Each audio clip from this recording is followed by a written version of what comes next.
2 kg halwa ತಿನ್ಬೇಕು ತಂದ್ಕೊಡ್ರಿ. 2 kg halwa ತಿನ್ಬೇಕು ಅಂತ ನಿನ್ ಕೂಸು ಎಲ್ಲಿಂದ ತರಲೆ ಕಾಸು? ಎಲ್ಲಿಂದ ತಂದ್ಕೊಡಿ, ನನಗೇನು. ಒಟ್ನಲ್ಲಿ ಕೂಸು ಹಲ್ವಾ ತಿನ್ಬೇಕು ತಿನ್ಬೇಕು ಅಂತ ಹೇಳ್ತಾ ಇದ್ದೀರಿ. ಆಗಲ್ಲ ಆಗಲ್ಲ ಆಗಲ್ಲ. ಆಗಲ್ಲ.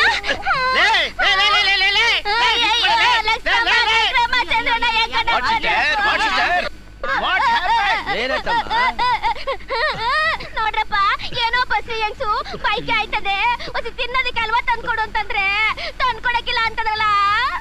ಈ ಮಗಕ್ಕೆ ಎಂಟಿ ಹಾಕ್ಬೇಕು, ಮಕ್ಳು ಹಾಕ್ಬೇಕು ಅಲ್ವನಕ್ಕ. ಯೋ ನಿನ್ ಮರ್ಯಾದೆ ಇದೆಯೇನಯ್ಯ? ಬಸ್ರಿ ಆದ ಹೆಂಗ್ಸಿನ ಬೈಕೆ ತೀರ್ಸ್ದೆ ಇದ್ಮೇಲೆ ನೀನ್ ಯಾವ ಸೀಮೆ ಗಂಡ್ಸಯ್ಯ? ನೋಡು, ನನ್ ಹೆಂಡತಿ ಏನಾದ್ರೂ ಬಸ್ರಿ ಆಗಿದ್ದು ಮೈಸೂರು ಅರಮನೆ ಕೇಳಿದ್ರು ತಂದು ಕೊಡ್ತಿದ್ದೆ, ಗೊತ್ತಾ? ಈಗಾದ್ರೆ ಏನಾಗೈತೆ? ಇವಳೇ ನಿನ್ ಎಂಡ್ರು ಅಂತ ತಿಳ್ಕೊಂಡು 2 kg ಬದ್ಲಿಗೆ 4 kg